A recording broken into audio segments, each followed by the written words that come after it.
하나님의 말씀은 신약성경 마태복음 12장 9절에서 13절 말씀입니다. 마태복음 12장 9절에서 13절입니다. 제가 주는 성경책은 신약성경 18페이지입니다.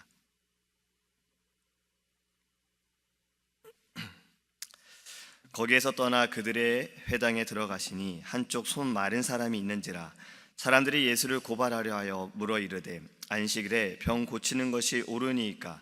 예수께서 이르시되 너희 중에 어떤 사람이 양 한 마리가 있어 안식일에 구덩이에 빠졌으면 끌어내지 않겠느냐? 사람이 양보다 얼마나 더 귀하냐? 그러므로 안식일에 선을 행하는 것이 옳으니라 하시고 이에 그 사람에게 이르시되 손을 내밀라 하시니 그가 내밀매 다른 손과 같이 회복되어 성하더라. 아멘. 할렐루야. 오늘의 말씀은 어제와 또 연결이 되어집니다.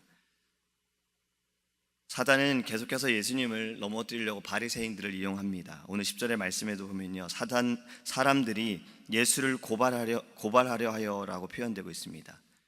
지금 이것이 무슨 뜻입니까? 의도적으로 고소할 거리를 지금 찾고 있다라는 겁니다. 바리새인들도 안식일에 병 고치는 것이 옳은 일이라는 것을 몰랐던 것은 아닙니다. 이 바리새인들의 율법 가운데 미시나에 따르면요, 사람이 목숨이 위태할 때는 안식일에 고쳐도 된다라는 것이 있어요. 치료해 주어도 된다라는 규정이 되어 있어요. 사람이 졸도했다라든지 팔다리가 잘려서 피를 막 흘릴 때에는 도와줘야 되고 고쳐줘야 된다라는 법이 있습니다. 근데 지금 문제 삼고 있는 것은 손 마른 사람이라는 거죠. 이 손이 말라서 이 사람은 지금 목숨이 위태한 상황이 아닌데 병을 고치는 것이 옳으냐라고 지금 예수님께 질문을 하고 있는 것입니다. 근데 여기서 좀 주목해야 할 것이 있습니다. 예수님께서 이 손 마른 사람을 고치기 전에 그들은 먼저 시비를 걸고 있다라는 거예요. 만약 예수님께서 먼저 병자를 고쳐주셨으면 어떻게 됐을까요? 이미 할 말이 없습니다. 예수님이 이미 병자를 고치셨고 좋은 일을 행하셨고 이미 벌어진 일에 대해서 바리새인들은 할 말이 없다라는 거예요. 이전에 이들은 예수님을 지금 공격하기 위해서 이야기를 하는 겁니다. 이번에도 참 교묘하게 이중적인 질문을 던지고 있는 거예요. 만약 예수님께서 고쳐주시면 바리새인들이 이렇게 말할 겁니다. 보라고, 지금 예수님이 안식일에 병자를 고쳤다고, 율법을 어겼다라고 바리새인들은 이야기할 겁니다. 근데 만약에 예수님께서 이 병자를 고치지 않으셨다면 또 바리새인들이 이렇게 말했을 거예요. 자비를 원하고 제사를 원치 않는다라고 말씀하시고 가르치시는 분이 지금 어려운 자를 외면하고 있다라고, 고치지 않는다라고 이야기를 할 겁니다. 바리새인들은 지금 여러 가지 방법으로 함정을 파놓고 있는 거예요. 어떻게든 예수님을 공격하기 위해서 지금 이중적인 덫을 설치해 놓고 예수님께 질문을 하고 있습니다. 근데 이에 대해 예수님은 어떻게 반응하십니까? 양과 사람의 가치를 비교하면서 말씀하세요. 이것은 단순히 상식에 근거한 말씀은 아닙니다. 예수님 당시에 경건한 사람들이 모여서 엄격하게 율법대로 살아가는 쿰란 공동체가 있었어요. 그들의 규정에 따르면요, 안식일에 양이 구덩이에 빠지면 양이 스스로 빠져나올 수 있도록 널빤지를 놓으라는 말이 있습니다. 그러니까 양을 직접 건져내지 말고 널빤지를 놓아서 양이 스스로 나올 수 있게 하라라는 규정이 있어요. 이것은 쿰란 공동체의 법이에요. 근데 바리새인들의 법은요, 그거보다 더 엄격합니다. 안식일에 양을 건질 수 있는 행동을 하지 않기 위해 구덩이에 빠져있는 양에게 먹을 것을 던져주라고 합니다. 그리고 그 다음날 건지라는 거예요. 이것이 바리새인들의 율법이라는 겁니다. 지금 예수님이 아무 말씀도 안 하시고 고쳐주든 안 고쳐주든 지금 그들의 흉계에 걸리게 되어 있어요. 근데 예수님은 그 음흉한 심중을 꿰뚫어 보시면서 그 율법을 역으로 이용하시는 거예요. 너희들도 양을 소중하게 여기지 않느냐? 널빤지를 두는 것도, 먹을 것을 던져주고 그 다음날 건지는 것도 어찌됐든 너희들도 양을 소중하게 여기는 것이 아니냐? 하물며 사람의 목숨은 더 귀하지 않느냐라고 예수님이 지금 말씀하고 있는 겁니다. 그리고 예수님께서 어떻게 하십니까? 13절 말씀에 이렇게 말씀하시지요. 이에 그 사람에게 이르시되 손을 내밀라 하시니 그가 내밀매 다른 손과 같이 회복되어 성하더라. 여러분, 이 말씀에서 예수님께서 하신 것이 무엇입니까? 손을 내민 자의 손을 붙들고 그의 손을 막 마사지하시고, 때로는 장님의 눈을 뜨게 하기 위해서 진흙을 이렇게 만드셔가지고 눈에 바르시고, 이러한 행동을 하셨습니까? 예수님께서 하신 것은 단지 이거였습니다. 손을 내밀라. 단지 말씀하셨다라는 거예요. 바리새인들은요, 율법의 기준이 어떻습니까? 행함에 있어요. 행위에 있어요. 안식일에 예수님께서 병을 고치는 것에 대해 고치시지도 않았는데, 고치시기 전에 이들은 이미 시비를 걸고 있었고, 예수님께서는 그 병자를 고치시는 것이 행함이 아니라 그냥 말씀하셨어요. 손을 내밀어라. 손을 내미니 다른 손처럼 깨끗하여졌다는 겁니다. 여러분, 예수님은요, 인간의 생각과 마음과 그 중심까지 다 관통해 보고 계시고, 사단의 그 계략까지도 예수님은 다 알고 계십니다.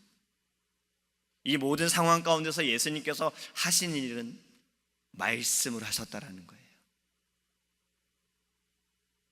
오직 말씀으로만, 예수님만이 영원한 길이요 진리요 생명이심을 예수님께서 보여주셨다라는 거예요. 아무리 우리 인간이요 인격이 뛰어나고 심오한 사상을 가지고 있고 경건할지라도 예수님 앞에서는 그 모든 것이 다 헛된 것이라는 겁니다. 우리는 오직 예수 그리스도 안에서 예수 그리스도의 이름으로 우리는 단지 살아가고 있는 거예요. 그것이 은혜라는 것입니다. 여러분, 성경이 주는 메시지가 어떤 것입니까? 착하게 사십시오. 죄를 짓지 마십시오. 하나님을 믿으십시오. 절대자에게 소원을 비십시오. 기도하십시오. 들어주실 것입니다. 하지만 성경이 진정으로 우리에게 주는 메시지는요, 하나님의 형상대로 창조되어진 우리가 죄로 인하여 하나님과의 그 관계가 끊어진 우리를 사랑하셔서 독생자 예수 그리스도를 이 땅에 보내셔서 구원하여 주셨고, 우리는 그 구원으로 말미암아 은혜 가운데 살아가고 있음을 성경을 통해 우리에게 가르쳐 주시는 겁니다. 우리의 기준이 어떻게 되어야 합니까? 말씀을 볼 때 우리의 기준이 어떠해야 합니까? 저 사람은 죄를 짓고 있구나, 저 사람은 잘못하고 있구나, 이것이 기준이 되어야 합니까? 고난주간이 되면요, 물론 교회에서도 금식 기도를 합니다. 릴레이 금식 기도를 하고요, 때로는 일주일에 아침에 금식 기도를 정할 때가 있어요. 근데 제가 이제 총신대를 다닐 때 이런 경우를 봤어요. 고난주간이었어요. 엘리베이터를 타고 이제 제가 수업을 들으려고 가는데 로비의 문이 딱 열리면서 확 들어오는 냄새가 있었어요. 짜장면 냄새예요. 어떤 학생이 점심시간에 로비에 짜장면을 시켜서 먹고 있었어요. 근데 저하고 같이 타 있던 신학생이, 신학과 학생이었어요. 그 친구가 문이 딱 닫히고 나서 제가 있음에도 불구하고 막 화를 내는 거예요. 아니, 지금 고난주간에 금식하는 사람도 있는데 저렇게 짜장면 시켜 먹는다고. 여러분, 이것이 옳은 행동입니까?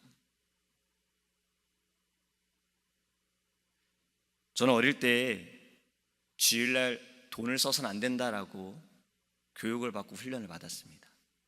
거룩한 주일에는 오직 하나님께만 예배해야 되기 때문에 주일날 가게에 가서 돈을 쓰는 것은 잘못된 거였어요. 그래서 모든 것은 토요일날 다 준비를 해놔야 되고, 주일날 만약에 돈을 써야 되는 상황이 오더라도 절대 써서는 안 된다라고 그렇게 교육을 받아왔어요. 여러분, 장단점이 있습니다. 장점이 무엇인지 아십니까? 주일은 거룩한 날이구나 라는 마음을 가지고 살아가요. 그리고 주일을 기대하고 주일 하루는 늘 경건 속에서 하나님만을 생각하는 귀한 날로 받아들이게 됩니다. 근데 또 단점이 있습니다.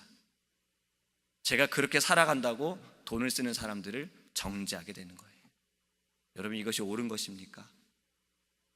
주님께서 우리에게 원하시는 영적인 삶이, 신앙생활이 바로 이러한 삶이겠습니까? 아니라는 겁니다. 어제도 말씀을 드렸던 것처럼 비판을 받지 아니하려거든 비판하지 말아라. 여러분, 성경을 통해서 주님께서 우리에게 주시는 메시지는 바로 이것입니다.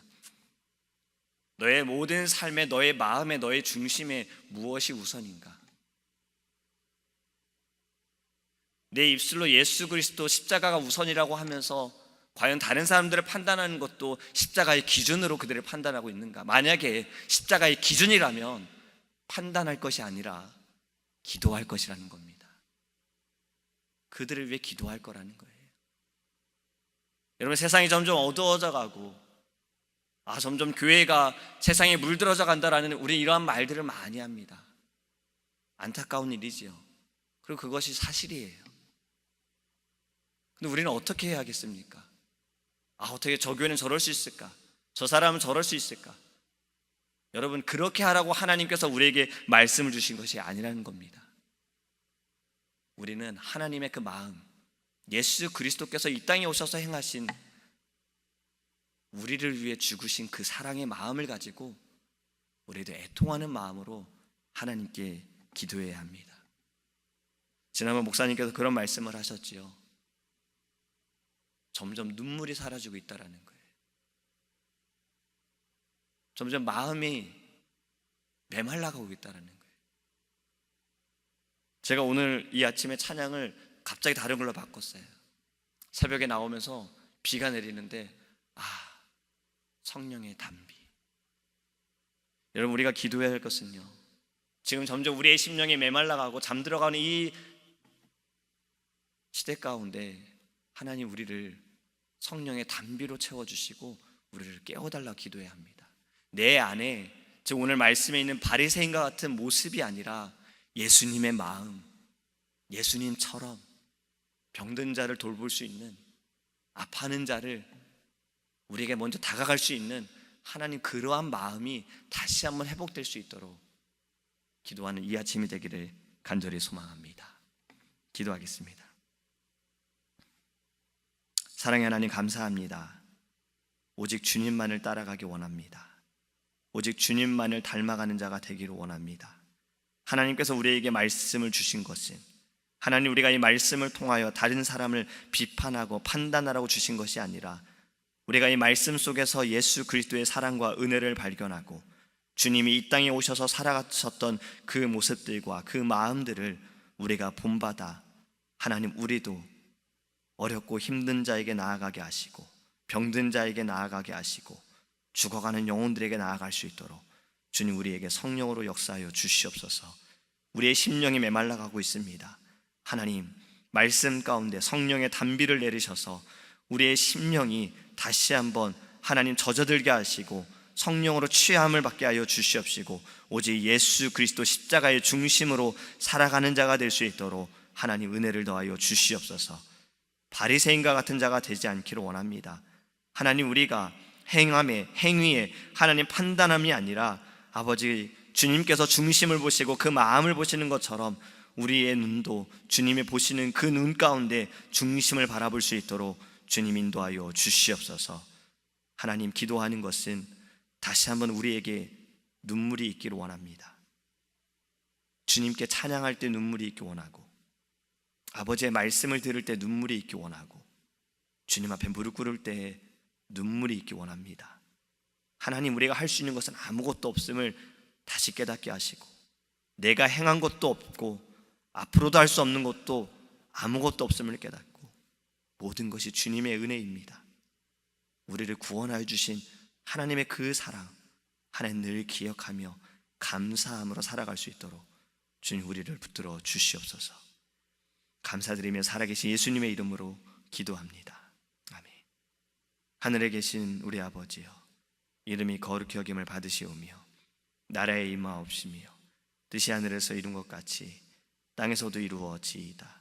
오늘날 우리에게 일용할 양식을 주옵시고 우리가 우리에게 죄 지은 자를 사하여 준 것 같이 우리의 죄를 사하여 주옵시고 우리를 시험에 들게 하지 마옵시고 다만 악에서 구하옵소서.